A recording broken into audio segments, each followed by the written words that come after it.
इस कार्यक्रम के पुण्यार्चक हैं जयंती परिवार, अलवर, राजस्थान।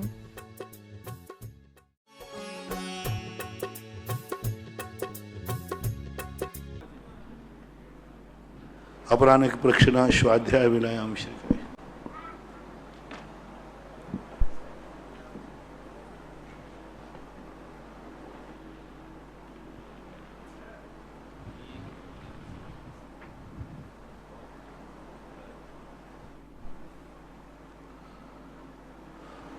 नमो अरिहन्ताणं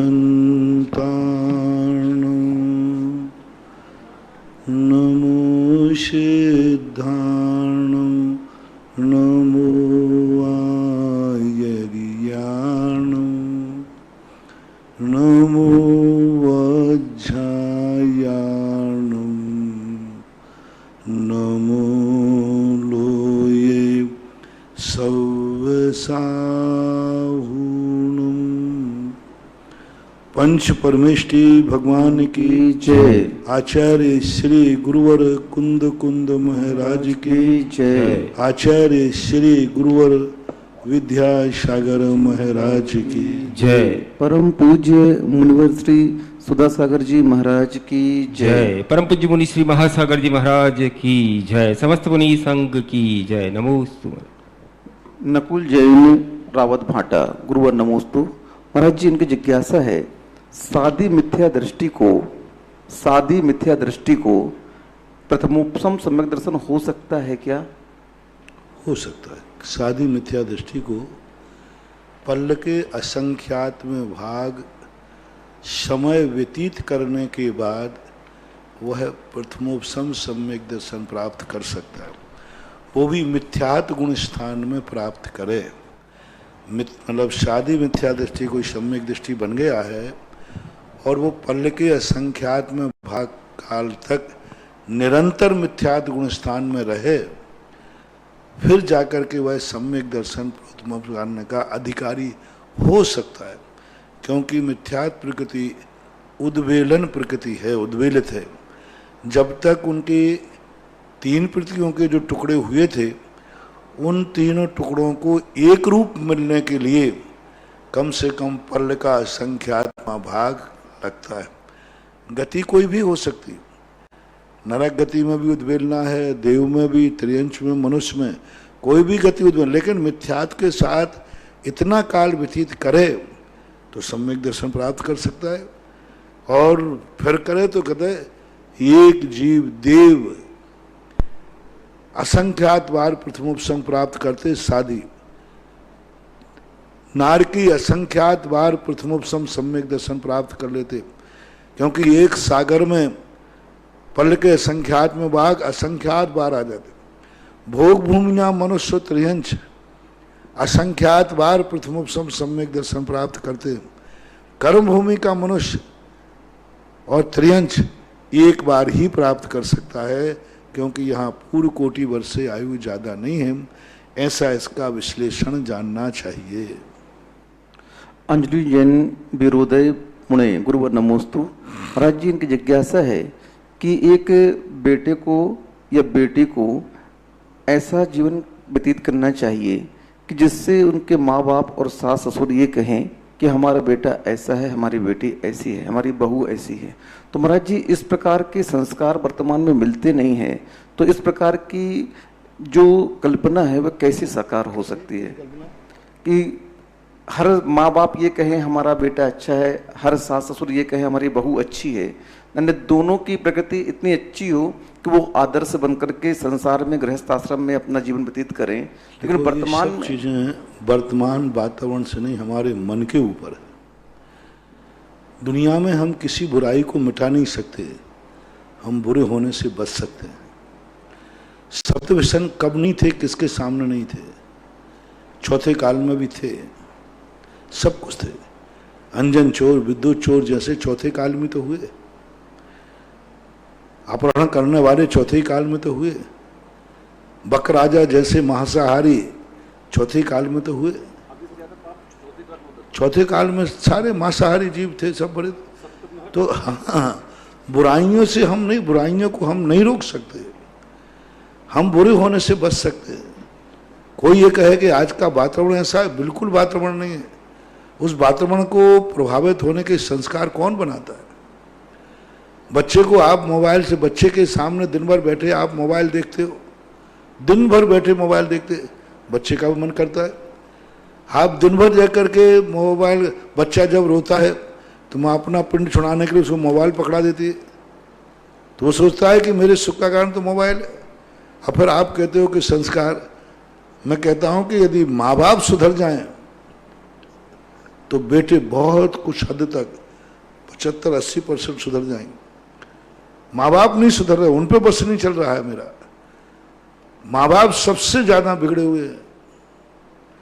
वो अनुशासन नहीं रख पा रहे हैं कि अब मैं एक बेटे का बाप बन गया हूं, मुझे बाप के तरीके से रहना चाहिए। माँ नहीं सुधर रही है, मैं अब बेटे की माँ बन गई हूं, मुझे माँ के समान रहना चाहिए, माँ के समान पोशाक होना चाहिए, माँ के समान उसका रहन सहन होना चाहिए, माँ के समान उसका घूमना होना चाहिए। अब वो माँ बन गई। माँ बनने के बाद भी वो छिछोरी छोरी जैसी घूम रही है, जीन्स पहन रही है माँ जैसी, और छीन पहन करके घूम रही है, और एक माँ है भाई, तो ये एक पूजनीय माँ बन गई है। जब तक माँ नहीं बनी थी तब तक तुम जानो, तुम्हारा पति जाने। अब तुम माँ बन गई पूजनीय, उसके बावजूद भी देखो आज बेटों के सामने, बेटे बेटियों के सामने उनकी क्या वेशभूषा है, किस ढंग से घूमना होता है गार्डनों में, किस ढंग से दोनों किस प्रकार के फोटो उतरवाते हैं, किस ढंग के फोटो शेयर करते हैं। तो ये सब गलती बेटे की नहीं है। यदि मैं कहता हूं कि एक कुंवारी कन्या बेटी की तरह अपनी जिंदगी व्यतीत करे, बेटी की एक वेशभूषा होती है, बेटी का एक खान पान होता है, बेटी का रहन सहन होता है। शादी के बाद वो पत्नी की तरह से रहे, पत्नी की एक सभ्यता होती है। पत्नी बनने के बाद फिर कोई साड़ी के अलावा भारतीय संस्कृति में दूसरी कोई पोशाक की छूट नहीं है, किसी अपेक्षा से छूट नहीं। भारतीय संस्कृति में जितने वेशभूषाएं हैं बच्चियां लोग पहन सकती हैं, अनेक प्रकार के बल। शादी होने के बाद माँ स्त्री के लिए कभी कदापि भूल करके भी किसी भी रूप में साड़ी के अलावा अन्य कोई वस्त्र नहीं पहनना चाहिए। अन्य वस्त्रों में उसे किसी भी प्रकार का कोई देख नहीं सकता उसको। और आज के तुम देख लो कैसे हो गए। और मां बनने के बाद फिर उसका सब कुछ बदल जाता है, सब कुछ, उसकी सभ्यता बदल जाती है, उसका नेचर बदल जाता है। सब उसको एक चिंता हो जाती है कि मेरी हर क्रिया मेरे बेटे और बिटिया पर संस्कारित करेंगे। तो आज के युग को दोष मत दो, आज के वातावरण को दोष मत दो, और ना ही युवा पीढ़ी को दोष दो। थोड़ा जो युवाओं के गार्जियन हैं वे अपने खुद की गिरेबान झांकें, फिर बाद में तुम कहें कि कौन गिर रहा है कौन नहीं गिर रहा है। अनिल जैन, गोरखपुर। गुरुवर नमोस्तु। महाराज जी, इनकी जिज्ञासा है कि अतीत काल का जो बीत चुका अनंत काल और आगामी काल का बीत चुका अनंत काल, दोनों में अनंत काल अनंत अनंत है, तो दोनों में से अनंत काल कौन सा बड़ा होगा? पूज्यवर वीरसेन स्वामी महाराज ने इसका उल्लेख किया है कि अतीत काल छोटा है, भविष्य बड़ा है। भविष्य अनंत अनंत है, अतीत की अपेक्षा भविष्य सदा बड़ा रहता है। इसलिए शास्त्रों में यही है। अब लेकिन ना तो अपन ने अतीत का आदि का छोर देखा है और ना अंत का छोर है, लेकिन आगम यही कह रहा है भविष्य बड़ा है अतीत की अपेक्षा। जितने अभी सिद्ध गए हैं मोक्ष, इससे कई अनंतानंत गुणे सिद्ध मोक्ष जाएंगे। तो जो अनादिकाल से गए हैं इनकी संख्या कम है, और जो आगे सिद्ध जाएंगे उनकी संख्या ज्यादा है। अल्पभूत के अंदर इस बात को कहा है। निर्मल जैन, मिर्ची, अशोकनगर। गुरुवर नमोस्तु। महाराज जी, स्वप्न में कोई बड़े पाप करते हुए हम नजर आए तो हमें क्या प्रायश्चित लेना चाहिए? स्वप्न में कोई बड़ा पाप हम कर रहे हैं तो उसका प्रायश्चित कोई सार्वजनिक नहीं होता, उसके पाप की सीमा होती है। पर बहुत बड़ा पाप आप तो कुछ भी पूछ लो और कुछ भी कर लो, ऐसा नहीं होता। श्रीमती प्रीति शैलेश जैन, देवास। गुरुवर नमोस्तु। महाराज जी, इनकी जिज्ञासा है कि जब अपनी इच्छाएं पूरी नहीं होती हैं तो क्रोध बढ़ता है, और जब इच्छाएं पूरी हो जाती हैं तो लोभ बढ़ता है। तो महाराज जी, धर्म की अपेक्षा क्रोध और लोभ दोनों अहितकारी हैं, फिर हम लोग इसमें सामंजस्य कैसे बैठाएं? क्रोध और लोभ जो है, इनके साथ सामंजस्य जब बैठ सकता है जब इसके हानि लाभ तुम समझो। तुमने क्रोध के कारण से कितनी ठोकरें खाई हैं। हमारे यहाँ एक तुकारी की कथा आती है, क्रोध के कारण उसको तू बोल देते, कोई बड़ा झगड़ा कर दी थी, बाद में उसने जो ठोकरें, क्रोध के कारण से तुमने कितना अपना मस्तिष्क, अपनी ऊर्जा, अपने ज्ञान को खो दिया है। आपका ज्ञान, एक बार व्यक्ति जब क्रोध करता है उसका ज्ञान का क्षोभसम घटता है, उसकी बुद्धि घटती है, शारीरिक व्याधाएं, शारीरिक शक्तियां घटती हैं। और क्रोध में यदि अति हो जाए तो आपने कितने बार क्रोध में नुकसान किया। लोभ में आपने खुद का सुख कितना खोया। आप लोभी हैं। आप लोभ के कारण से आज कोई कार्य करना चाह रहे हैं, लोभ के कारण नहीं किया, वो पैसे ही चला गया। कितने लोग लोभ के कारण पैसा बचा के रखते हैं और उसका उपभोग स्वयं नहीं कर पाते। लोभी का धन लावर खाए और बचे सरकारे जाए। अब लोभी का धन लावर खाए, यानी आपने कमाया, आपने पाप किया, आपने अच्छे बुरे परिणाम किए, आप पाप के भागीदार बने, और वो लोभ के कारण तुमने उस पैसे का ना उपयोग किया ना उपभोग किया। कोई लावर ले गया, गुंडा ले गया, और सरकार आकर के ले गई, छापा पाड़ ले गया, लो साहब सब तरफ से चले गया तुम। तो ज्ञानी व्यक्ति कहता है कि संग्रह करना चाहिए लेकिन लोभ नहीं करना चाहिए। तो आपने लोभ के कारण कितनी ठोकरें खाई हैं। हानि और लाभ के कारण से ही व्यक्ति अपनी जिंदगी कुछ बचा सकता है, अन्यथा तो ठोकर के बाद ही बचता है। कांता जैन, ललितपुर माबा परिवार, गुरुवर नमोस्तु। महाराज जी, आपने एक दिन प्रवचन कहा था कि कोई एक शास्त्र को इष्ट बनाओ और उसका रोज प्रतिदिन पाठ करो। तो महाराज जी, हमने तत्वार सूत्र को इष्ट बनाया, लेकिन कभी कभी हम उसके पूरे पाठ नहीं कर पाते, तो क्या आधा करेंगे तो चल जाएगा क्या? ठीक है, अब जैसे संकल्प करो वैसा पढ़ो तो सही, एक अध्याय पढ़ो तो सही। नियम तो नियम ही होता है, जितना आप पढ़ सको अच्छा है। आदि कुमार जैन, बंड, नागपुर, गुरुवर नमोस्तु। महाराज जी, इनकी जिज्ञासा है, जब मुनिराज के पाँव में बहुत तकलीफ हो जाए और वो आहार खड़े होकर के लेने में सक्षम न हो, तो फिर उस परिस्थिति में श्रावक को क्या करना चाहिए? ये आपका विषय नहीं है, हम लोगों का विषय। अब क्या करना चाहिए, वो सब परिस्थितियाँ में क्या करते हैं क्या नहीं करते हैं। आज तक तो कभी ऐसा हुआ नहीं कि किसी मुनिराज को बैठ के आहार कराना पड़ा हो। अभी तक तो नहीं हुआ। जो काम अभी तक नहीं हुआ अपन उस पर विचार क्यों करें। भावना भाव कि मुनिराज के जीवन में कभी ऐसी घटना घटे ही नहीं। क्यों अपन मार्ग खोलना चाहते, क्यों अपन, आज तक नहीं घटा। 2500 वर्ष हो गए भगवान महावीर को, 3000 वर्ष हो गए, कभी नहीं हुआ। इतिहास में आज तक देखा नहीं गया कि फलाने मुनिराज को बैठ करके आहार करना पड़ा। खड़े हुए हैं, कैसे हुए हो, सहारा लिया हो, पकड़ा हो, पैरों को आलम्बन दिया हो, बहुत सारे तरीके अपनाए गए, लेकिन ऐसा हुआ नहीं। जिस पर हुआ नहीं इसका वर्णन शास्त्रों में कोई, इसके संबंध में कोई भी साधन, कोई भी अत्याचार, कोई भी किसी प्रकार का कोई वर्णन किया ही नहीं उन्होंने। इसलिए मत सोचो तुम, हम लोग अबों के पैर मजबूत हैं और परिस्थिति आएंगी तो हमारे पास एक, इसलिए तो पंचम काल में संघ में रहने को कहा है, क्योंकि संघ में रहने से अनेक अनेक समस्याएं तो स्वतः ही समाधान हो जाती है।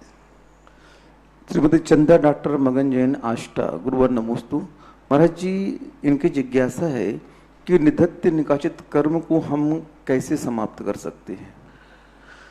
निधत्त निकाचित कर्मों के क्षय के संबंध में तो मात्र एक जिनेंद्र भगवान की भक्ति और दर्शन ही लिखा है, और तो कोई कारण नहीं। और या फिर 8वें गुण स्थान में निधत्त निकाचित कर्म समाप्त हो जाता है, तो वो तो अपन को इस युग में है नहीं। मात पूज्यवर वीर सेन स्वामी महाराज ने जिनेंद्र भगवान की मूर्ति के सामने अपनी एक ऐसा विशुद्धि भाव बढ़ जाए और उसमें निधत्त निकाचित कर्म का क्षय होता है। महाराज जी, निधत्त निकाचित कर्म पाप रूप ही होते हैं या पुण्य रूप भी होते हैं? पाप रूपों की स्थितियां ज्यादा हैं, पुण्य रूप भी होते हैं। पुण्य रूप भी कोई कर्म हो सकते जो निदान पूर्वक बांधे जाते हैं। निदान पूर्वक शब्द जो कर्म बांधे जाते हैं, कर्मों में, कर्म सिद्धांत में निदान शब्द नहीं आता कि निदान, निदान तो चरणानुग में से निदान पूर्वक कर्म बांधा, लेकिन अनुभाग शक्ति तो उसमें होती है। कुछ पुण्यरूप निदान कर्म भी निधत्त निकाचित होते हैं जिनको भोगना ही पड़ता है, जैसे अर्धनारायण, अर्ध चक्रवर्ती वगैरह। अर्ध चक्रवर्ती ने इन्होंने निदान बांधा और ऐसा निधत्त निकाचित है कि उसको कोई रोक नहीं सकता, उसको भोग करके नरक जाना ही है तो जाएगा ही जाएगा। तो दोनों में होते हैं। सोनू जैन, दिल्ली। गुरुवर नमोस्तु। महाराज जी ये पूछ रहे हैं कि पहले दिन बच्चा हमने गोद लिया, पहले दिन के जन्म का बच्चा हमने गोद लिया, तो हमें सूतक कितने दिन का लगेगा? पहले दिन का? हाँ। यदि आपने पहले दिन गोद लिया है तो आपको बराबर 10 दिन का सूतक मानना पड़ेगा। जितने दिन का बच्चा लिया है और जितने दिन 10 में शेष हैं उतने दिन का आपको सूतक लगना चाहिए, लगेगा। विजय जैन, मुंबई। गुरुवर नमोस्तु। महाराज जी इनकी जिज्ञासा है कि णमोकार मंत्र में 2 बार णम णम आता है, तो महाराज जी 2 बार क्यों आता है, णमो और अणम? वो विभक्ति है। नम का मतलब, नमो अलग चीज है, नमो नमस्कार से बना है, और अर्हंताणम सिद्धाणम, तो ये विभक्ति कहलाती है।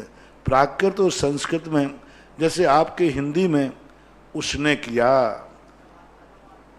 उसके द्वारा हुआ, उसके लिए किया, उससे दूर होके किया, उसका का, आपके यहाँ का लगते हैं, संस्कृत प्राकृत में विभक्ति लग जाती है। तो इसी प्रकार ये का, की, कू के न लग करके विभक्तियां लग जाती हैं, तो ये मानना चाहिए। ऋतु जैन, जबलपुर। गुरुवर नमोस्तु। महाराज जी आप लोग कहते हैं कि स्त्री की जो स्वभाव है स्त्री का, वो छल कपट मायाचारी रूप है, लेकिन महाराज जी आजकल वर्तमान में बच्चे भी अपने माता पिता से छल कपट करते देखे जाते हैं, तो फिर उनका स्वभाव क्या कहेंगे? मायाचारी तो संसार के सभी जीवों में है, लेकिन वो मायाचारी को कभी जीत सकता है, मायाचारी को वो छोड़ सकता है। स्त्री लाख उपाय करे, छोड़ना भी चाहे तो उससे छूटती नहीं। कुंद कुंद भगवान कहते, ऐसी बात नहीं है कि मायाचारी, पुरुषों में तो मायाचारी बहुत जबरदस्त पाई जाती, इतनी मायाचारी पाई जाए कि 7 मिनट चला जाए। स्त्री तो मायाचारी करेगी, छठे तक ही जाएगी, लेकिन इस पे छोड़ सकता है। संकल्प कर लिया कि मायाचारी नहीं करूंगा तो वो नहीं करेगा, लेकिन स्त्री नहीं छोड़ सकती। स्त्री की पर्याय ऐसी है कि उसको कहीं ना कहीं, किसी ना किसी रूप में मायाचारी करना ही पड़ेगी। उसी मायाचारी के कारण तो वो दिगंबर मुनि दीक्षा नहीं ले सकते। भय लज्जा और भय लज्जा जहां रहेगी वहां उसको मायाचारी का करना ही पड़ेगा। इसलिए स्वभाव जैसा है, यानी वो मायाचारी को जीतना चाहे तो नहीं जीत सकती, भले वो हारिका बन जाए, चुल्लिका बन जाए, कितना भी प्रयास करे। जो पुरुष जीत सकता है, इस अपेक्षा से कहा कि उस पर्याय का मायाचारी स्वभाव है। 5 दोष कुंद कुंद भगवान ने कहे, मेरे से नाराज मत होना। हाँ, मैं क्या करूं, जो स्वभाव 7 क्रम लगाए, प्रवचन सार उठा के पढ़ लीजिए। माया वो इथिनम, मायाचारी जैसे स्वभाव से स्त्रियों में होती है, ऐसे ही भगवान की क्रियाएं स्वभाव से होती हैं। और 5 दोष उन्होंने कहे, वो पाए जाते हैं तो पाए जाते। बुरा नहीं मानना चाहिए देवियों, मत मानो बुरा। जिस पर्याय का जो दोष है वो है, करोगे क्या, क्या करोगे? सांप के मुंह में जहर है तो है, अब क्या करे बताओ। अब वो कहेगा नहीं आप लोग हमें बदनाम करते हो, मेरे मुंह में जहर नहीं, अरे भाई है। देखो मैं काटता हूं तो सब मर जाते हैं, क्या पुरुष से काटे नहीं मरते? अरे भैया मरते हैं, लेकिन तेरा स्वभाव है, अब है। अब स्त्री में स्त्री को बुरा नहीं माना, क्योंकि है तो है, उसको क्या करोगे। अब नहीं होता तो फिर महावीर जाके मोक्ष नहीं चले जाते। मोक्ष नहीं जाना बता रहा है कि पुरुषों की अपेक्षा से तुम्हारे में कोई ऐसा दोष है जो तुम निकालना चाहो तो भी वो दोष निकलने वाला नहीं है, और है तो मोक्ष जाके दिखाओ, हम सारे दोषों की घोषणा कर देंगे। नहीं जा सकते। तो स्वभाव से होता है, इसमें बुरा मानने की जरूरत नहीं है। इसको स्वभाव कहते हैं, नेचर आएगा, वो तो पर्याय का दोष ही है। कैलाश चंद जैन, साहदरा, दिल्ली। गुरुवर नमोस्तु। महाराज जी, नमीचंद महाराज ने लिखा कि पुरुष की कसाएं घास के समान भड़कती हैं, एकदम भड़केंगी। यदि कसाय राग द्वेष भाव जागेगा तो सबको देखने में आ जाएगा, एकदम जैसे आग भगड़ती ना, घास में आग लग जाए तो लपटें एकदम उठती है, दूर से सबको देखने में आती है। लेकिन स्त्री की कसाय कैसी है? कंडे के समान धुंधाती है, ऊपर से बिल्कुल देखने में नहीं आती। कंडा रखा था ना, कंडा, ऊपर से बिल्कुल कुछ देखना है, थोड़ा पैर रख के देखो तो ऐसा चटका लगेगा कि पता चल जाएगा। तो स्त्री की कसाय ऐसी है जैसे कंडे की आग, ऊपर से तो नहीं दिखती लेकिन अंदर आग सुलगती रहती है। पुरुष की आग भड़कती है, एकदम भड़केगी, एकदम भड़केगी और एकदम शांत हो जाएगी, एकदम शांत। और स्त्री की आग ना तो भड़केगी और ना शांत होगी, धीरे धीरे जलती रहती है। अब ये स्वभाव है, इसको बुरा मत कहना। नमीचंद महाराज ने कहा ये स्त्रियों के स्वभाव हैं, इनके राग भी, इनके द्वेष भी धीरे धीरे सुलगते रहते हैं। ऐसा कैलाश चंद जी जैन, साहदरा, दिल्ली। गुरुवर नमोस्तु। महाराज जी, इनकी जिज्ञासा है कि इस कलिकाल में कौन सा सहनन और कौन सा संस्थान होता है? वर्तमान में पंचम काल में 3 संघनन होते हैं लास्ट के, और संस्थान के संबंध में 6 संस्थान। पंचम काल के अंदर शास्त्रों में यही है कि 5-6 तो संस्थान है, संस्थान में कोई कमी नहीं, लेकिन संघनन 3 ही होते हैं, अंत के 3 होते हैं। नीरा अनिल जैन, अम्बाला, छावनी। महाराज जी, इनकी जिज्ञासा है कि द्रव्य संग्रह में जीव को 9 विशेष गुण कहे हैं जीव के, जीवो उभो गमो गाथा के माध्यम से, और पद्मनंदी आचार्य महाराज ने भी 9 गुण कहे हैं आत्मा की, बुद्धि, सुख, दुख, इच्छा, द्वेष, प्रयत्न, धर्म, अधर्म, संस्कार, ये बताए हैं। तो इन दोनों में अंतर क्या है? वो जो 9 गुण है जीव के और ये 9 अलग है। ये एक बाहरी परिणति पर्याय के हैं, संसार है, दुख आदि है, वो गुण है। उभयोगो उभयो गमो अमुत्तिकत्ता सदैव परमाणु भूता संसार तो सिद्धो सो विस्फोट गई। ये जो दूसरी तीसरी गाथा है, तो इसी गाथा के अंदर ये गुण के रूप में कहे, तो इनका अलग, दोनों में बहुत भिन्नता है। राजकुमार, पाटनी, कांकरोली। गुरुवर नमोस्तु। महाराज जी कह रहे हैं कि हमने कहीं सुनना पड़ा है कि भगवान, जो तीर्थंकर भगवान की ऊंचाई से 12 गुना ऊंचा वो मानस्तंभ होता है समोसण का। हाँ ठीक है, इतना प्रत्येक होता है। तीर्थंकर की जो ऊंचाई होती है उससे 12 गुना ही अशोक वृक्ष और मानस्तंभ 12 गुना होता है। ठीक है। संध्या जैन, मदर तेरेसा, जबलपुर। गुरुवर नमोस्तु। महाराज जी, पुद्गल है वह अजीब है, तो लेकिन ये ध्यान रखना, मानस्तंभ कोई भगवान से ऊंचा नहीं निकल जाता। फिर भगवान गंधकुटी पे बैठते हैं, मानस्तंभ जमीन पे होता है। जमीन यानी जो पहला जो फर्श होता है 5, वहाँ पर होता है, और भगवान वहाँ से आगे जाकर गंध कुटियाँ बनी रहती हैं। गंध कुटी के बाद कमल रहता है, कमल पे वो अंतरिक्ष में रहते हैं। तो भगवान, नहीं तो तुम अपने मंदिर का हिसाब बना करके और सामने मानस्तंभ खड़ा कर दो 12 गुना, तो मंदिर से भी ऊंचा निकल जाए। हाँ, कई लोग विवेक तो रखते नहीं, हमारे मंदिर की मूर्ति इतनी बड़ी है तो इससे 12 गुना मानस्तंभ होना चाहिए। अरे भाई, 12 गुना तो होना चाहिए, मंदिर है कि नहीं उतना, नहीं तो 27 को 12 गुना कर दो। बड़ा भैया लगाओ साहब, 27 फुट की मूर्ति है तो 12 गुना कितना हो गया? 224, 324 का मानस्तंभ बना दो यहाँ, तो ये शिखर से नीचा हो जाए, ऐसा विवेक मत। लोग थोड़ा बहुत करके अरे भाई, पर उसकी गंध कुटी भी खादार नहीं होगी। ये 3.25 फुट पर बैठा है भगवान को, पर उस प्रकार से भगवान की गंध कुटी का नाप लाओ पहले। तो गंध कुटी का अलग अलग नाप दिया है पूरा, उतने ऊंचे पहले भगवान को बैठा लो, तो भगवान की दृष्टि 400-500 ऊपर जाएगी, फिर 300 फुट का मानस स्तंभ बना लेना। हमेशा वास्तु के अनुसार क्रम होना चाहिए। शिखर, शिखर से मंडप, मंडप से श्रृंगार चौकी, और श्रृंगार से शोभा आगे मानस स्तंभ। वास्तु तो यही कहता है। संध्या जैन, मदर तेरेसा नगर, जबलपुर। गुरुवर नमोस्तु। महाराज जी, जो पुद्गल है वह अजीब है और जो अजीब है वह पुद्गल है, अगर ऐसा कहें तो दोनों में अंतर है क्या? बहुत अंतर है। जो पुद्गल है वो अजीब तो है, लेकिन जो अजीब है वो पुद्गल हो कोई नियम नहीं, क्योंकि धर्म अधर्म आकाश और काल ये अजीब हैं, लेकिन पुद्गल नहीं। अरविंद जैन, जयपुर। गुरुवर नमोस्तु। महाराज जी कह रहे हैं कि हमने कहीं सुना है कि पंचम काल में 7 करोड़ मुनि और उनके मानने वाले नरक जाएंगे, ऐसा कहीं आता है क्या? मैंने तो कहीं पढ़ा नहीं। अब जिसने पढ़ा हो उसका शायद रिजर्वेशन हो गया हो। किसी भी आगम में, किसी भी शास्त्र में ये नहीं लिखा।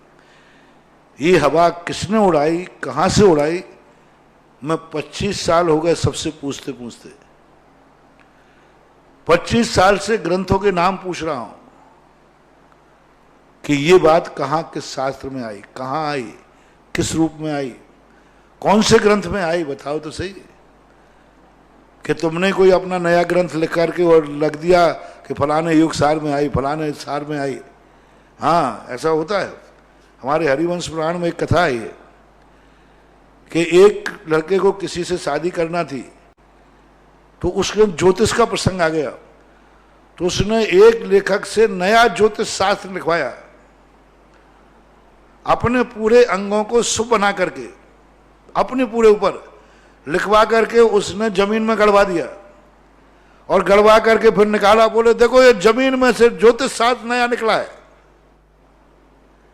तो ऐसे ही तुम एक नया शास्त्र प्राकृत संस्कृत में लिख कर रख लो, बोले नया शास्त्र लिखा है। कहाँ है? कुछ नहीं। ये सब व्यर्थ की बातें हैं, हो ही नहीं सकता। क्योंकि इतने मुनिराज कहाँ होंगे, कहाँ से, पहले तो ये बताओ। कितने मान लो तो कितने मुनिराजों की संख्या है। और कुंदकुंद भगवान तो स्पष्ट रूप से कह रहे हैं कि पंचम काल में रत्नत्रय की स्थिति, पुलाग, बकुश, कुशील, निर्गंत, स्नातक, इनकी स्थितियां भावलिंगी की गणना में ले रहे हैं। ऐसा नहीं है, कहीं हमने तो नहीं पढ़ा। कहीं जिसने पढ़ा हो वो प्राय पढ़ करके ग्रंथ बतावे। ग्रंथों के नाम मुझे मालूम है, फिर मैं बता दूंगा एक किस आचार्य ने कहा है। सुरेंद्र जैन, सहारनपुर। गुरुवर नमोस्तु। महाराज जी की जिज्ञासा है कि आपने एक दिन कहा था अष्टमी, चतुर्दशी और अष्टामी का पर्व शाश्वत होते हैं, तो महाराज जी 10 दक्षिण पर्व जो मनाए जाते हैं वो शाश्वत नहीं होते क्या? उनके संबंध में हमें आगम नहीं मिल रहा है प्रमाण। अब आगम का प्रमाण नहीं मिलने से वर्तमान में हम मना रहे हैं, सब कुछ है। 10 लाख क्षण पर भादों में, चैत में, बैसाख में, ये कथा में तो मिले हैं, लेकिन किसी जैसे अष्टांग का शास्त्रों में है ऐसा कहीं नहीं मिला। सरिता जैन, सागर। गुरुवर नमोस्तु। महाराज जी, आप 10 लाख क्षण पर आ रहे हैं, अभी आ रहे हैं, मनाना तो सही तुम लोग, लेकिन देखो फिर वही सावधानी, कल वाली बात करना। लोगों से मेरा कहना है, कल भी कहा था, आप लोग महाराजों के दर्शन करने जाना बंद कर दो। Take to order. यदि तुम अपने मुनिराज से भक्ति रखते हो तो ये दर्शन करने आते हैं ना, भीड़ लेकर के आते हैं, दर्शन बाहर से भी दर्शन करना बंद कर दो। आप लोग दर्शन करने आते हो, उनमें पता नहीं कौन बाहर के आ जाता है। ऐसे लोग दर्शन करके जाते हैं, यहाँ दर्शन करके गए और वहाँ जाके 4 दिन बाद उनको कोरोना पॉजिटिव हो गया। अब पॉजिटिव हो गया, वो आके यहाँ दर्शन तो कर गया सब में, फिर क्या करोगे?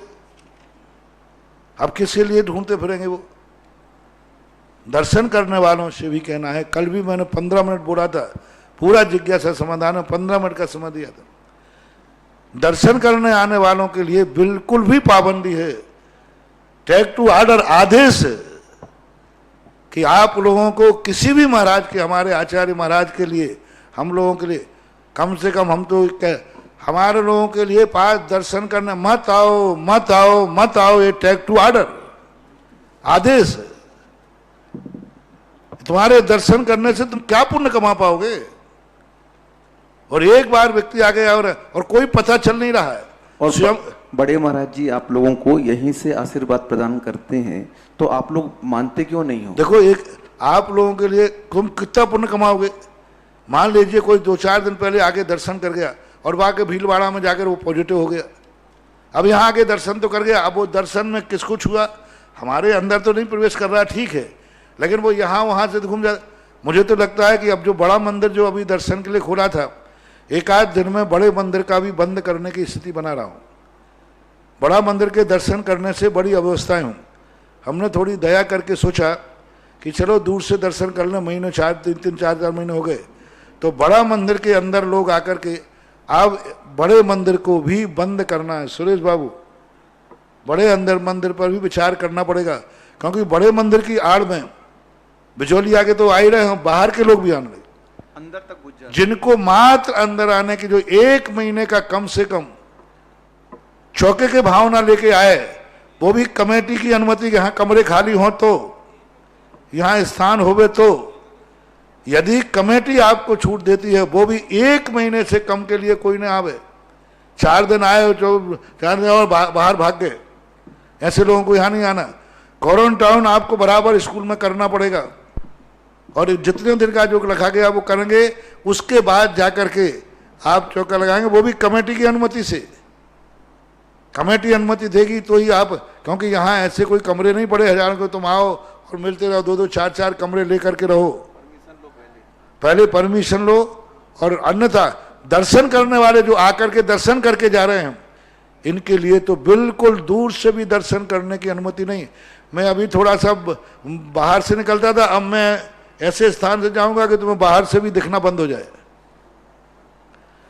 अभी मैं बाउंड्री के किनारे से निकल जाता था दूर से, अब वो भी खतरनाक है। आपके लिए कर रहा हूं, मैं अपने लिए तो कर ही रहा हूं, क्योंकि आप मेरे दर्शन के निमित्त से यहाँ आकर के इकट्ठे हो जाते, फाटक के पास खड़े हो जाते हो एक दूसरे। अब तुम्हें वहाँ ये होश नहीं रहता है कि ये बाहर का है कि यहाँ का है, कौन है, सब एकदम ऐसे पास होकर के खड़े हो जाते हो। इतना कहने के बाद भी लोग डिस्टेंस नहीं बना रहे। बाहर से भी लोग दर्शन करते, बिल्कुल एकदम कसे खड़े। शांति धारा देखने आते, इतने बार कह चुका हूं, लेकिन सब एक दूसरे से कसे खड़े हो रहे।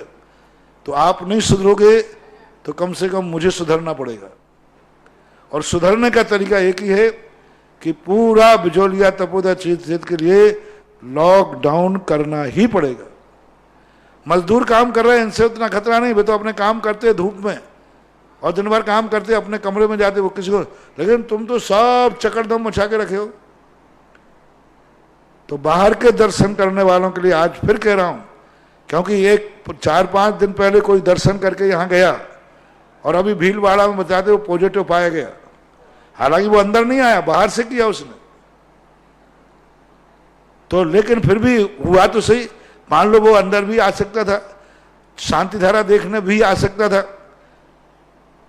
बाहर फाटक के पास भी खड़ा हो सकता था,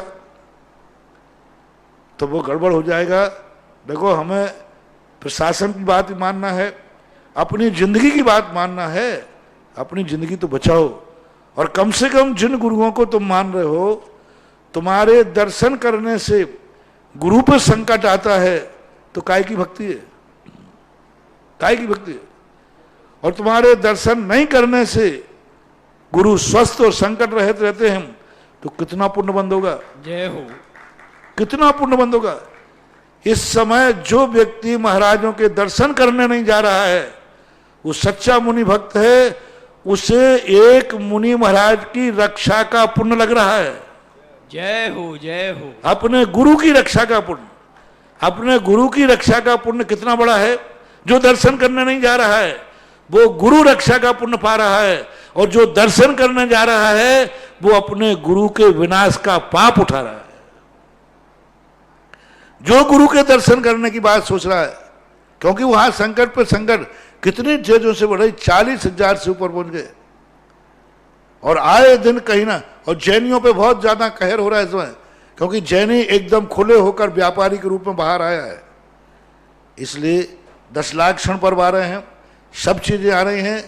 आपको अपने घरों में बैठ कर के ही जो धर्म ध्यान कर रहे हो, मैं कहता हूँ इस समय मंदिर आने वाले को पुण्यबंध कम है, घर में बैठकर पूजा करने वाले को पुण्यबंध ज़्यादा है, बहुत ज़्यादा है। मंदिर में जो आ रहा है किसी प्रकार के करके, वो अनुशासनहीनता कर रहा है, रिक्स ले रहा है और बहुत बड़ा दोष कमा रहा है। और जो मंदिर नहीं आ रहा है वो बहुत बड़ा पुण्य कमा रहा है। अपन करेंगे ना भक्ति, कुछ दिन और रुक जाओ, थोड़े दिन, जब तक है तो है, अब उसके लिए कौन रोक सकता है। सबको आपको परिस्थितियां मालूम है और सब लोग अपने यहाँ भोजनों में सब में बहुत अच्छी चीज़ें सब बता रहे हैं। लोग आपके मोबाइलों पर आती है, आप सुने, अपने जीवन को सुरक्षित करें और अपने गुरु को सुरक्षित करें। 10 लाख क्षण पर्व की बात आई, इसलिए मैंने कहा आपको वहीं सुनाने की प्रयास किया जा रहा है घर बैठे। और जिनको चौके के लाना, मैंने कह दिया चौके में कोई राजनीति मत करें, कोई जबरदस्ती, कोई ये दादागिरी नहीं कर सकता है कि हम तो आएंगे, देखें कौन रोकता है फलाने। जो अंदर रह रहे हैं वो जो व्यवस्था करेंगे वो व्यवस्था आपको स्वीकार करना पड़ेगी। यहाँ जो अंदर जो कमेटी के लोग नहीं है, कमेटी तो पूरी आउट ही है। मैंने पहले ही कहा ये चतुर्मास कमेटी का नहीं है, भक्तों का है। जय हो जय हो। भक्तों का चतुर्मास है, कमेटी को कोई लेना देना नहीं। कमेटी से हमें कुछ चाहिए ही नहीं, क्या करना मैं। कमेटियों की रोटी खाऊं नहीं मैं, कमेटी का पानी पीऊं नहीं। भक्तों की रोटी खाते, भक्तों की पानी कहता हूं, भक्तों को, और भक्त हमारे कभी हमारे लिए छोड़ नहीं सकते। जय हो जय हो। हाँ वे तो उनको 1 महीने का भी लॉकडाउन कराएं तो कहे हमें 2 महीने कर लो, लेकिन जाऊंगा। तो जिनको आना है, जो अंदर रह रहे हैं भक्त, वो जो व्यवस्था बनाएंगे वो आपको व्यवस्था से आना है। और कोई इसमें गड़बड़ करता है तो अभी मैं बैठा हूं, मेरा शासन चल रहा है यहाँ पे। जय हो जय हो। और मैंने चतुर्मास के पहले कह दिया था, इस चतुर्मास में मैं आपके अनुसार नहीं चलूंगा, वैसे भी नहीं चलता, लेकिन इस बार आप लोगों को मेरे अनुसार चलना होगा। इसलिए आप लोगों से, बिजोलिया वालों से भी कहना है, ज़्यादा अपने आप के वो ज़्यादा नहीं करें, एक व्यवस्था देखें।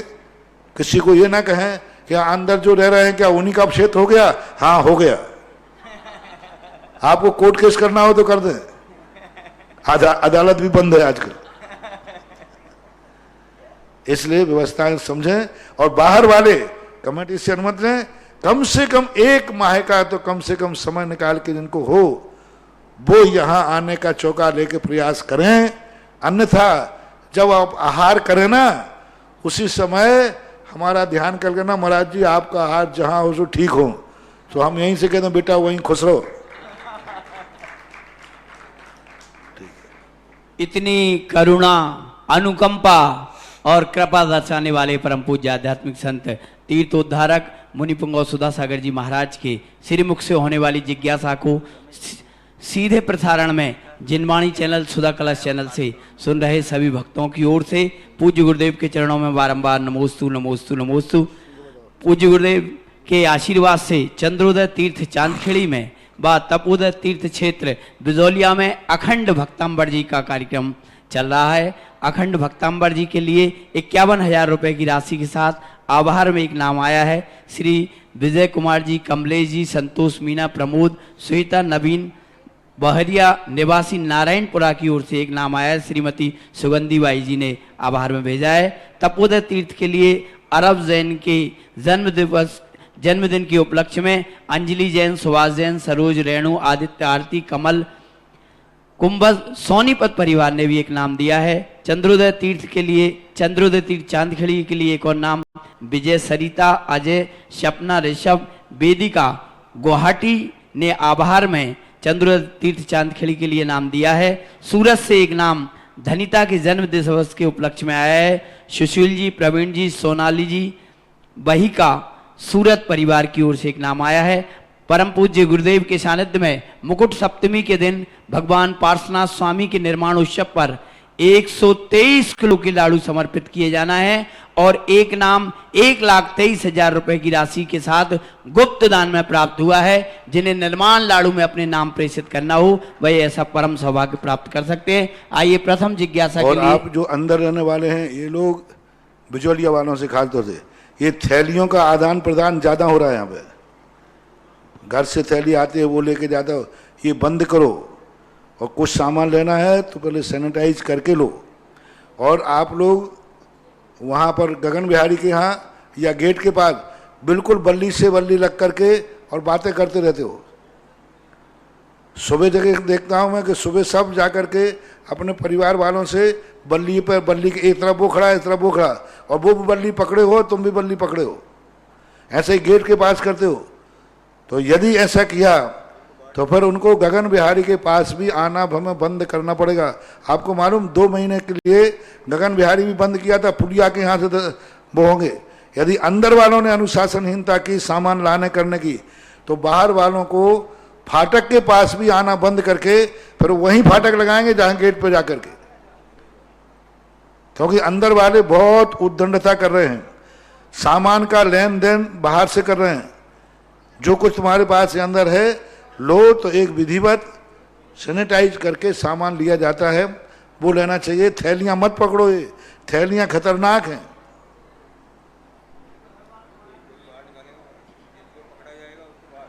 हाँ, जो इस प्रकार के पकड़ा जाएगा तुरंत बाहर निकाल देंगे। मंजू जी छावड़ा प्रथम जिज्ञासा। परम श्रद्धेय गुरुवर के चरणों में मेरा बारंबार नमोस्तु नमोस्तु नमोस्तु। महाराज जी, बहुत से लोगों का फोन आ रहा है, अधिकतर महिलाओं का फोन आ रहा है कि अब हम अष्टानिकाओं में तो हमने बिना दर्शन के फल खा के टाइम निकाल लिया, लेकिन अब आगे रक्षाबंधन पर्व आ रहा है, उसके बाद में 16 कर्ण जी के व्रत आ रहे हैं, 10 लक्षण के पर्व आ रहे हैं। तो महाराज जी हम क्या करें? हमें आप यहीं से ऐसी व्यवस्था कर दें या फिर बिना दर्शन के हम कैसे करें, क्या करें महाराज जी? देखो, मजबूरी का नाम महात्मा गांधी। जब मजबूरी हमारे शास्त्र में स्पष्ट लिखा, विपत्ति काले मर्यादा नास्ति। हम धर्म करते समय ये धर्म मरो और मरने का नहीं है, जियो और जीने दो का है। जय हो जय हो। एन के एन प्रकार धर्म करते समय मौत हो गए ऐसी बात नहीं। धर्म तो वो है जो हमें जिंदा रखने के लिए कारण बने। अहिंसा धर्म है। अहिंसा धर्म में दूसरे के प्राण ही नहीं लिए जाते, अपने प्राणों की रक्षा करना भी अहिंसा परम धर्म है। मैंने कितने बार लोगों का, प्रतिमाधारियों के लिए भी मैंने बीच में जब लॉकडाउन था, कोई दोष नहीं लगेगा। आप जो कार्य करते थे, जो आपने इतने दिन मूर्ति का दर्शन किया, उसका जाति स्मरण करो। उस मूर्ति को ध्यान करके, फोटो रख करके और घर में बैठ करके पूजन पाठ करो भक्ति भाव से। जब हमारे यहाँ इसलिए तो कृतकार्यत अनुमोदना बनाई, महावीर स्वामी जानते थे कि आगे आने वाला युग जो है उसमें कई बार ऐसे मौके आएंगे कि व्यक्ति कृत से धर्म नहीं कर पाएगा तो कार्य से करेगा, और कार्य से भी नहीं कर पाएगा लॉकडाउन में तो भावों से, अनुमोदना से करेगा। इस समय लॉकडाउन में घर बैठकर अनुमोदना से जो पूजा पाठ कर रहे हैं उनको बराबर भगवान के दर्शन का, पूजन का पूरा पुण्य लगेगा, एक अंश भी कम नहीं लगेगा, ये गारंटी मैं ले रहा हूं। तुम मंदिर में जाकर के जो पुण्य कमाते थे, आज इसलिए तुम नहीं जा रहे मंदिर कि इस समय कोरोना का कहर ढह रहा है, इसलिए ना तो मैं बीमार रहूं ना मेरे कारण दूसरा बीमार हो। ऐसा यदि भाव है, ऐसा भाव करके आप घर में पूजा कर रहे हैं तो आपके पुण्य को कोई कमी नहीं आने वाली, बल्कि और ज्यादा पुण्य लगेगा। इसलिए सब लोगों, और सबसे बड़ी चीज है, जैनियों को छूट दे दी जाती है तो जैनी अनुशासन में नहीं रहते। मैं कह रहा हूं ना, मैंने थोड़ा सा छूट दे दी कि भाई शांति धारा बड़े भाव की देख लो, रोज को कहता हूं, सब घस के खड़े हो जाते, गंदोदक लेते हैं तो यहां से एक दूसरे को धक्का देके लेते हैं। मैंने कहा कम से कम एक दूसरे से 5-6 फीट दूर रहो, कोई नहीं रहता, सुनता कौन है? अरे भाई, मंदिरों के दर्शन करना है तो आप कर सकते हो, आज भी कर सकते हो। एक व्यवस्था बनाओ, 2-3 लोगों से ज्यादा कोई मंदिर में नहीं जाए, टाइम बांधो। कोई व्यक्ति मान लो 5 लोग मंदिर में जाना है, 5 लोग 8 बजे जाएंगे, 6 बजे जाएंगे और वे 5 मिनट रुककर वापस आ जाएंगे। 5:10 पर ये 5 जाएंगे। कॉलोनियों के मंदिर हैं तुम्हारे, 100 घर हैं, 100 घरों का दिन भर में टाइम बांध दो, जी महाराज जी। टाइम बांध दीजिए। 6:05 पर ये 5 लोग दर्शन करेंगे और अंदर वो 5 मिनट रुकेंगे, 10 मिनट रुकेंगे, इसके बाद ये दर्शन करेगा, इसके बाद ये दर्शन करेगा, सरकार को भी कोई दिक्कत नहीं। और 5 लोग मंदिर में जाकर दूर बैठ करके दर्शन करें और अर्घ चढ़ा करके वापस आ जाए, पूजा अपने बाहर करें, मानस स्तंभों का उपयोग करें। क्षेत्रों पर यदि कोई कहीं खुला मिलते हैं अच्छा मेरा, तो वहां भीड़ नहीं करें। पदमपुरा में पदमपुर भगवान की खुली मूर्ति है, दूर से जाके दर्शन करके आ जाओ। गांव में ज्यादा दिक्कत नहीं है, तो गांव में गाड़ियां सबके पास है, कोई गांव में चले जाओ, वहां जाकर के भीड़ नहीं करना, वहां 1-2 लोग जाकर के उन गांव के मंदिर में जाके दर्शन कर लो। जयपुर में भी बहुत सारे मंदिर एकांत में हैं जहां भीड़ नहीं पड़ती, वहां सुबह शाम जाकर के अपना काम करो। यानी निकालने वाले को बहुत सारे रास्ते हैं, दर्शन मिल सकते, कोई बाधा नहीं है। बहुत सारी नसियां ऐसी हैं जिनमें कोई दर्शन करने भी नहीं जाता। जयपुर तो नसियों का गढ़ है, बहुत सारी नसियां हैं जिनमें कोई दर्शन करने भी नहीं जाता। उनमें जाकर के आपने धीरे से जाके अपना पूजा पाठ अभिषेक करके चुपचाप आ जाओ, दूर दूर बैठ करके। तो अनुशासन से काम। सबसे बड़ा डर लग रहा है कि जैनी मंदिरों में अनुशासन नहीं रख रहा है, कुछ भी नहीं रख रहा, कोई कर्म मानने को तैयार नहीं है। अभिषेक करते हैं, मैं मेरे सामने तक लोग ऐसे खड़े हो जाते, रोज को कहता भाई दूर रहो दूर रहो, लेकिन वो तो जाके पास खड़े हो जाते हैं। तो पहली बात तो हमने आपको कह दिया कि सब लोग 16 कारण अष्टांगा में अपने घरों में करें। दर्शन की यदि तुम्हें सुविधा मिलती है तो सुबह 5 बजे, 6 बजे, दोपहर में, शाम को कभी भी किसी मंदिर में अपनी व्यवस्था बना लो और इस ढंग से व्यवस्था बनाओ जिससे कानून का उल्लंघन नहीं हो, कोरोना का डर नहीं हो और भगवान का दर्शन हो जाए। इस समय सरकार आपको कोई सख्ती नहीं कर रही है क्योंकि बाजार खोल दिया है, लेकिन यदि गड़बड़ हो गया तो फिर सख्ती कर देगी। अभी मंदिर में लोग जा रहे हैं, कोई रोक नहीं रहा है, लेकिन यदि एक भी केस आ गया तो गुना की बांसफूस कॉलोनी जैसा पूरे मंदिर को लॉक कर देगा। तो दर्शन करने वाले लोग ऐसे जिनके मजबूरी के दर्शन हैं वे कोई साइड में अपना कोई मंदिर देख लें। कोई छोटे से गांव, जयपुर के चारों तरफ गांव हैं, उन गांव में जाकर के कोई एक बाहर मंदिर हो, नसिया का, पदमपुरा का है, और भी मंदिर हैं ऐसे जहां तुम दर्शन कर सकते हो। अगली जिज्ञासा बंटी भैया। मेरे परिवार के कुल गुरु परम पूज्य निर्यापक श्रमण मुनि पुंगव सुधा सागर जी महाराज जी के चरणों में बारंबार 3 बार नमोस्तु नमोस्तु नमोस्तु। मुनिराज, मेरी जिज्ञासा है कि आचार्य महाराज की कृपा से और आपके आशीर्वाद से हमारे परिवार में 3 प्रतिमाधारी श्राविकाएं हैं, तो हमारा उनके प्रति परिवार का क्या कर्तव्य है कि उनका धर्म ध्यान अच्छी तरह हो सके और अंत समय में उनको समाधि मरण हो सके, ऐसा उनका सबसे बड़ा कर्तव्य तो यही है कि पूरा परिवार अपने आप को अभाग्यशाली माने। जय हो जय हो जय हो जय। सबसे बड़ा भाग्यशाली ये माने कि मैंने कितने पुण्य किए, चौथे काल की अपेक्षा नहीं, इस कलयुग में पंचम काल में प्रतिमाधारी हैं, और तेरे तो बहुत बड़े भाग्य हैं कि तेरी श्रीमती प्रतिमाधारी है। जय हो जय हो। और मम्मी तो है ही, मम्मी भी, तो सब तरफ से इस प्रकार की स्थितियां हैं। तो मम्मी हाँ, भी है, चाची जी भी है। हाँ चाची। हाँ। तो इस प्रकार से आप लोगों के भाग्य बहुत अच्छे अवभाग्य मानना चाहिए, पालन करना। देखो आप लोगों के गृहस्थों में समस्याएं आती हैं, आप व्यापार को कहाँ कहाँ जाते हैं, सही है, माल कहाँ कहाँ लेने जाते, 1-2 लोटा पानी तो चाहिए, और क्या है। आज के समय में प्रतिमाएं पालन करना बहुत सरल है। मात्र रसना इंद्री का चटवनिया छूटना है, वो बारातों में, किट्टी पार्टी में, फिट्टी पार्टी में, इसके यहाँ जिमने जाना, उसके यहाँ जिमने जाना है, बस ये छोड़ना है, कुछ नहीं करना। और एक पानी की समस्या है बस। 16 के पानी में आज मिक्सियां हैं, सब घरों में मिक्सियां हैं, चक्की भी पहले घर की चक्की, सब कुछ है, कुछ भी कर दिक्कत नहीं है। मात्र के लिए पानी की समस्या है, तो मैंने टांके की सबको कह दिया, हर घर में टांका अनिवार्य कर देना चाहिए और साल भर के पानी का इंतजाम करना चाहिए। कहीं बाहर जाते हो, बड़े बड़े कैन ले, अरे भाई एक बिस्लर, एक पानी पीने वाले आजकल कैन रख सकते हैं, तो शुद्ध पानी का कैन नहीं रखा जा सकता क्या? समस्या थोड़ी जाएगी, लेकिन बहुत अच्छा है। आपका दायित्व यही है कि हर परिवार के सदस्य उनको भार न माने, उनको सौभाग्य माने, और उनके व्रतों में कहीं भी किसी कारण से परेशानी नहीं आए, यही सबसे बड़ी बात होती है। और क्या। परम पूज्य गुरुदेव की पावन प्रेरणा से दर्शनोदय तीर्थ से क्षेत्र थुवंजी में सहस्त्रकूट की स्थापना हो रही है। यहाँ मुंबई प्रवासी श्री रविंद्र कुमार जी, श्रीमती अर्चना जैन, विवेक जैन, सोनल जैन, आगरा निवासी ने एक प्रतिमा 1,25,000 रुपए की राशि से विराजित करने का सौभाग्य प्राप्त किया है। एक प्रतिमा के नाम आया है श्री प्रेमचंद जी, भूपेंद्र कुमार जी, अरिहंत जैन, अशोकनगर सदस्य, सोमवार मंडल थुवंजी। श्रीमती अर्चना जैन, विजय कुमार, एक नाम बोले और मूर्ति का नाम बोले, बस इससे ज्यादा मत बोलो।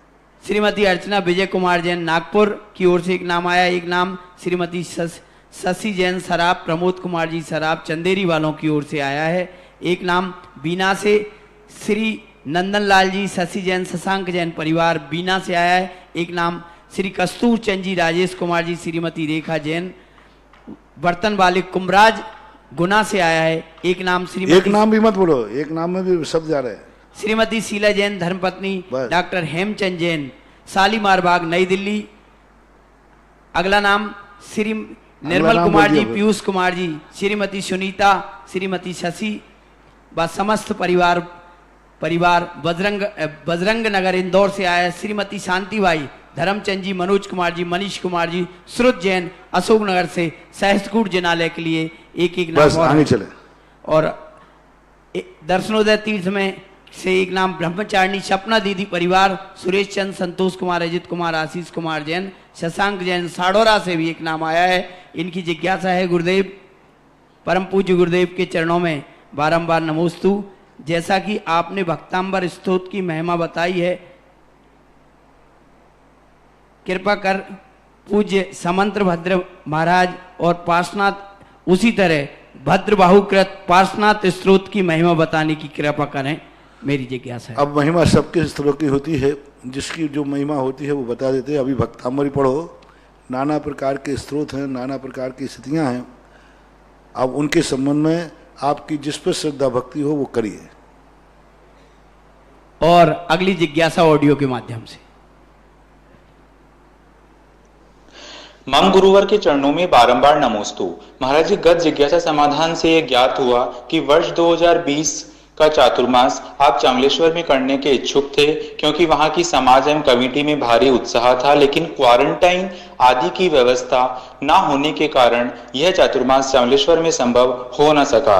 यदि आप चामलेश्वर में पहुंच गए होते तो वहां पर भी विभिन्न योजनाओं के माध्यम से नई नई ऊंचाइयों को चामलेश्वर छू रहा होता। महाराज जी, मेरा आपसे निवेदन है कि आप वहां ना पहुंचे इस बार, लेकिन बिजोलिया में रहते हुए भी आप ऑनलाइन जिज्ञासा समाधान एवं प्रवचन के माध्यम से विभिन्न योजनाओं के द्वारा चामलेश्वर में कार्य प्रारंभ करवा सकते हैं, यदि आप चाहें तो, क्योंकि आपको वचन सिद्धि है। और आप जब 4 महीने बाद हो गया, बस आप, मैं किसी क्षेत्र का प्रचारक नहीं हूं महानुभाव। मैं तो जब कोई क्षेत्र सामने आ जाता है, कोई बात हो जाती तो कह देता हूँ, प्रसंग आ जाता है प्रश्न के अनुसार।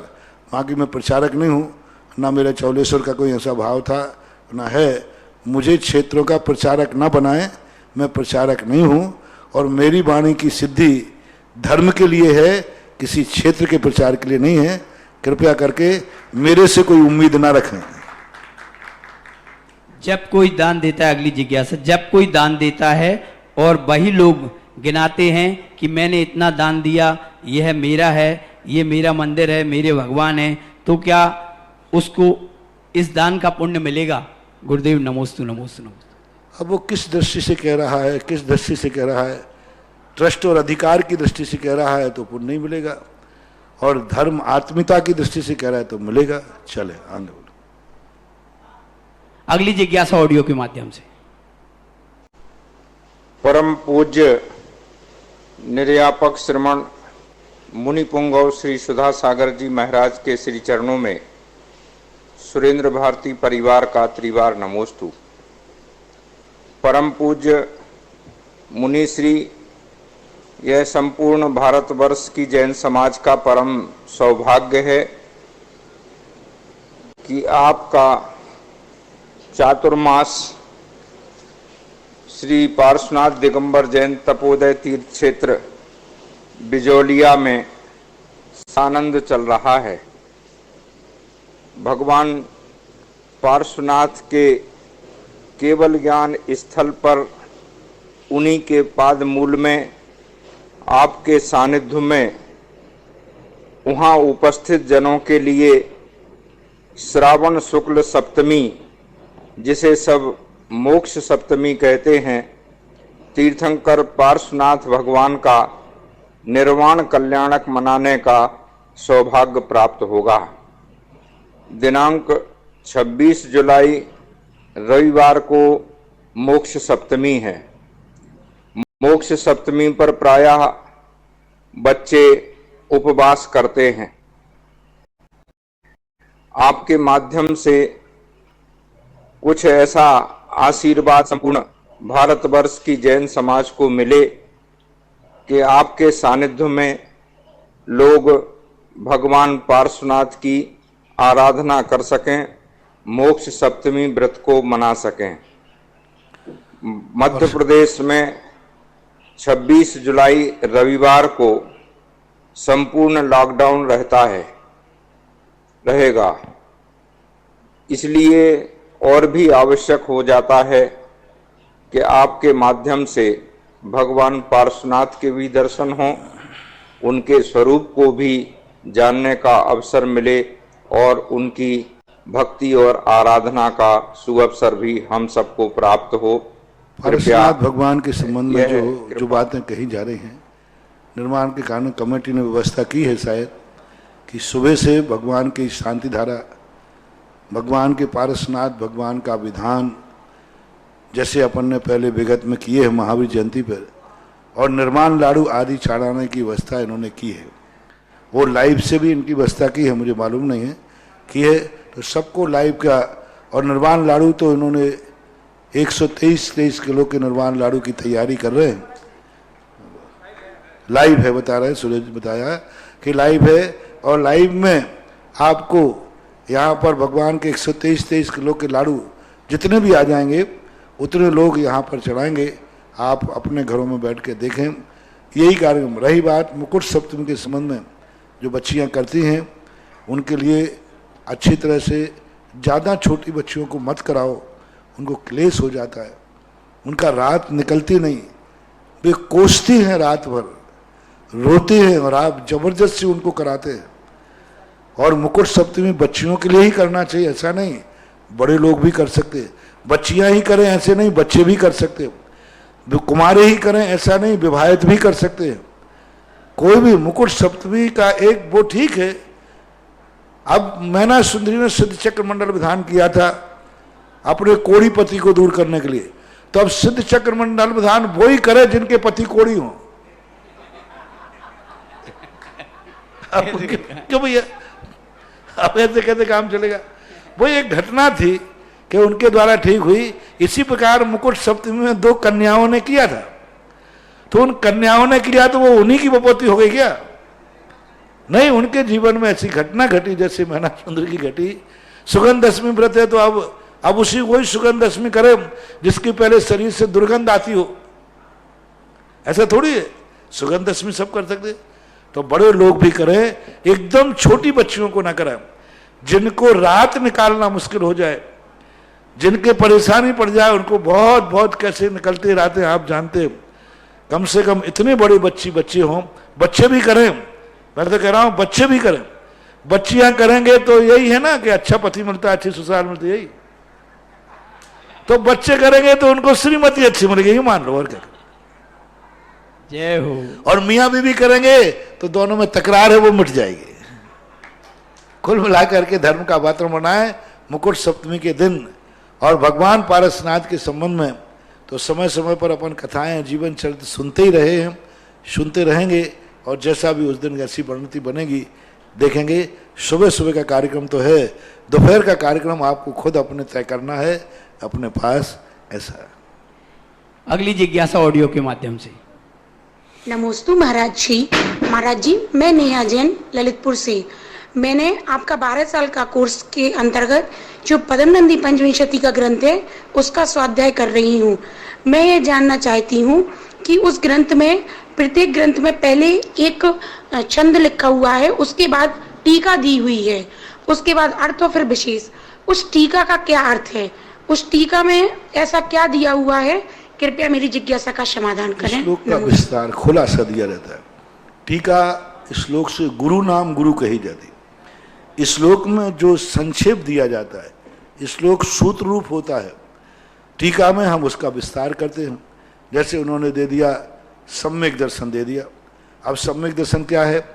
टीका वाला खोलेगा, टीका खोलेगा, सम्यक दर्शन कितने प्रकार का होता है, सम्यक दर्शन का काल कितना होता है।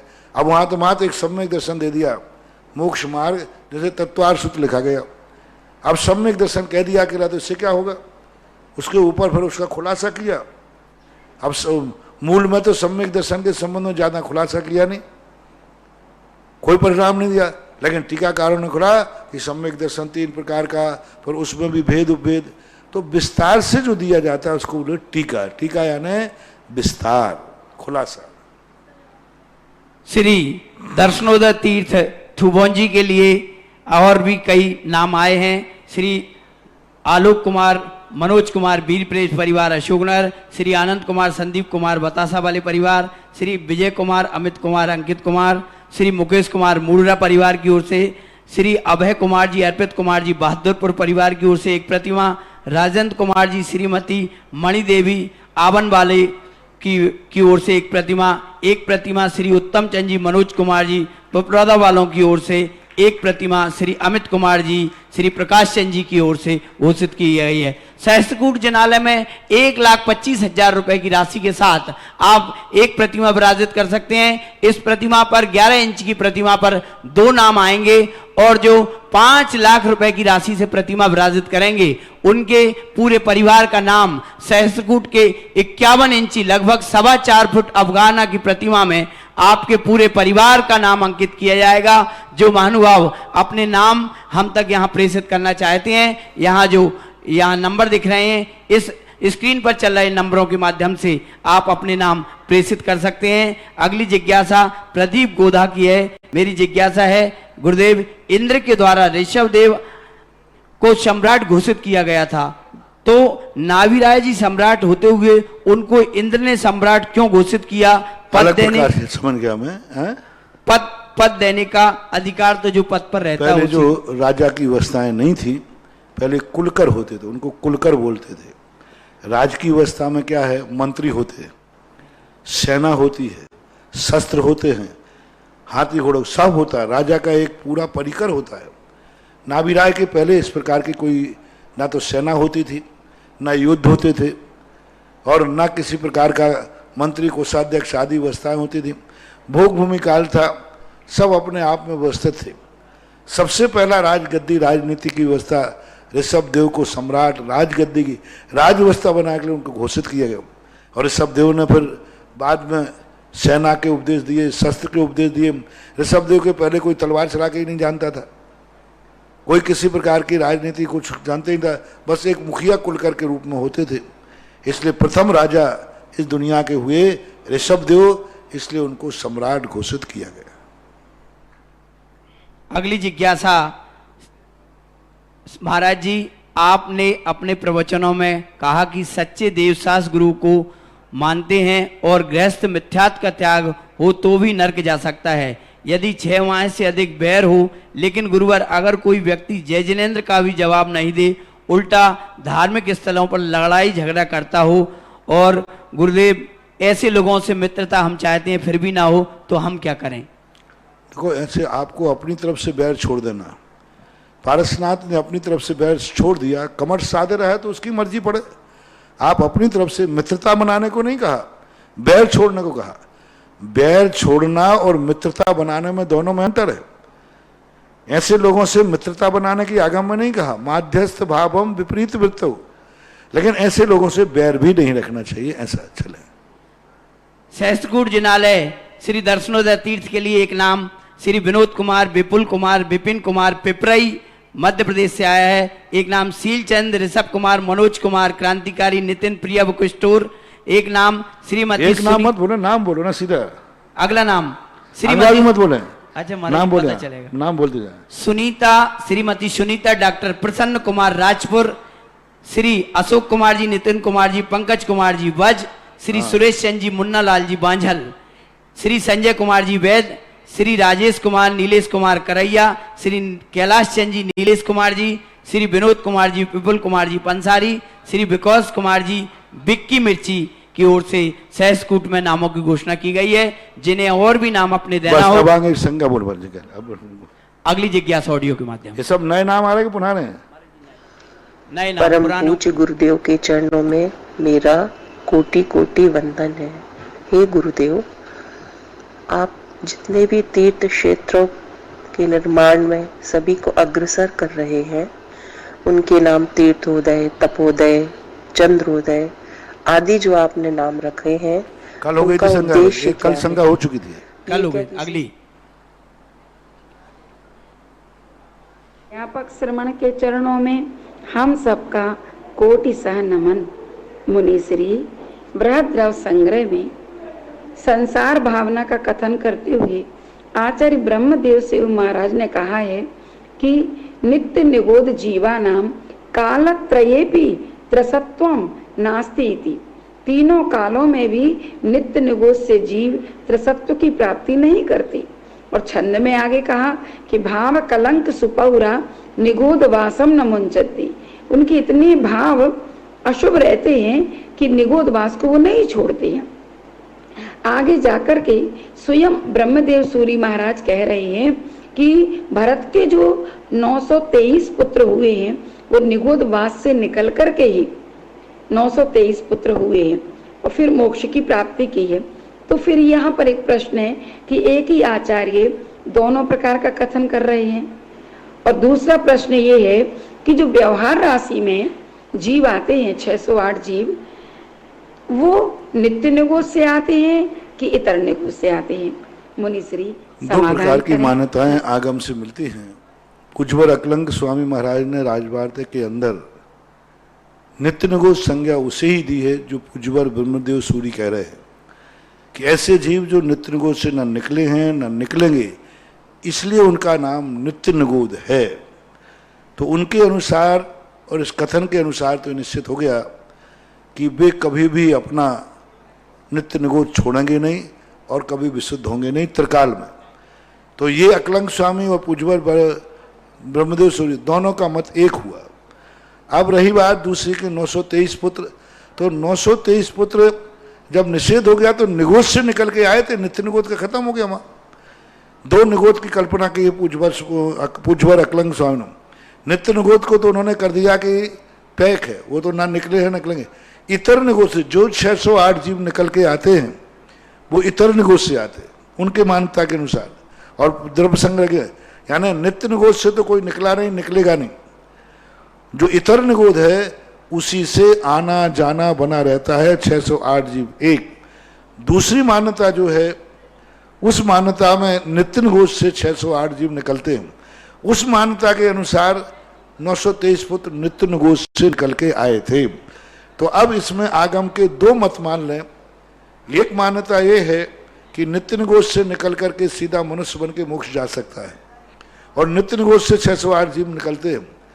लेकिन दूसरे आचार्यों का मत जो है कि इतर निगोद से ही आना जाना होता है, तो वे 923 पुत्रों को इतर निगोद से यानी नित्य निगोद के अलावा जो 3 लोक में निगोदिया जीव भरे हैं उनमें से सीधा उन्होंने निगोद पर्याय से सीधा उन्होंने मनुष्य पर्याय धारण की। अब उस शब्द में ब्रह्मदेव सूरी ने क्या नित्य शब्द भी प्रयोग किया है?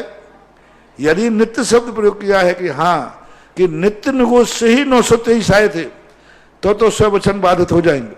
यदि उन्होंने निगोद शब्द लिखा है कि वे 923 पर निगोद से निकलकर सीधे आए थे तो निगोद से निकल के आए थे तो कोई बाधा नहीं है, क्योंकि वो इतर निगोद भी निगोद है। ऐसा ध्यान। अगली जिज्ञासा पलक जैन बालिका छात्रावास श्रवण संस्कृति संस्थान सांगानेर से है। मेरी जिज्ञासा है गुरुदेव, मुकुट सप्तमी पर हम सब उपवास करते थे, पहले फलारी के साथ उपवास करते थे, अब निर्जल उपवास कर रहे हैं। तो जो फलारी से हमने उपवास किए हैं वो हमारे सही माने जाएंगे क्या? और देखो, ये शक्ति के अनुसार है, शक्ति देखी जाती है, इसमें सब में शक्ति देखो। हमारे यहाँ निर्जल उपवास ही श्रेष्ठतम श्रेष्ठ कहा, लेकिन ऐसा उपवास नहीं करना जिससे कि संक्लेश हो, प्राणों का घात हो, मन में क्लेश हुए। नहीं, उपवास करने के बाद उत्साह बढ़ना चाहिए, उपवास करने के बाद उमंग बढ़ना चाहिए। तो ऐसा मान के चलना। तो ये सब जितने भी व्रत उपवास हैं सब यथाशक्ति करना चाहिए। अगली जिज्ञासा दीदी। नमोस्तु भगवन। ऐसा कहा जाता है कि सप्त भय से मुक्त होता है सम्यक दृष्टि जीव, और एक तरफ ये कहा जाता है कि महिलाओं को इसलिए मोक्ष नहीं होता कि वे सप्त भय, वो भय से ग्रसित रहती हैं। तो ये दोनों भय अलग अलग होते हैं क्या? क्योंकि महिलाओं को सम्यक दर्शन तो होता ही है ना। नमोस्तु गुण। वीतराग सम्यक दर्शन नहीं होता। वहाँ जो सत्य भय बुकों से कहा है, दो प्रकार का भय होता है।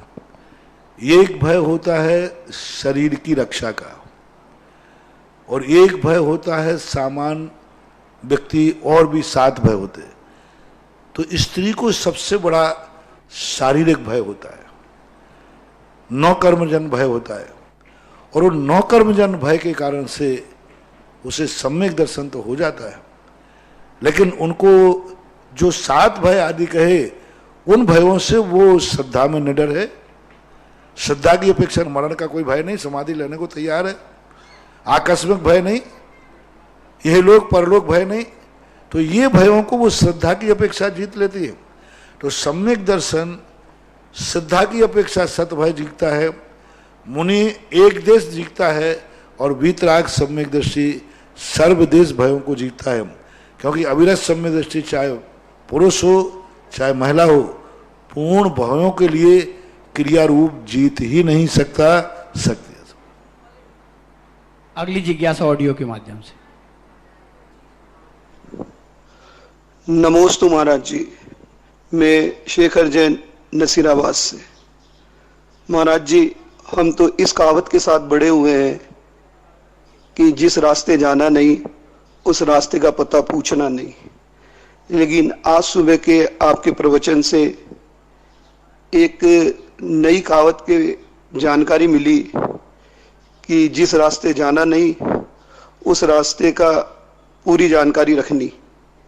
आपने उदाहरण दिया था कि यदि नरक जाना नहीं है तो नरक जाने के सारे रास्ते की जानकारी रखो। यदि जंगल जाना नहीं है तो वहां से लकड़ियां चुन के लाओ।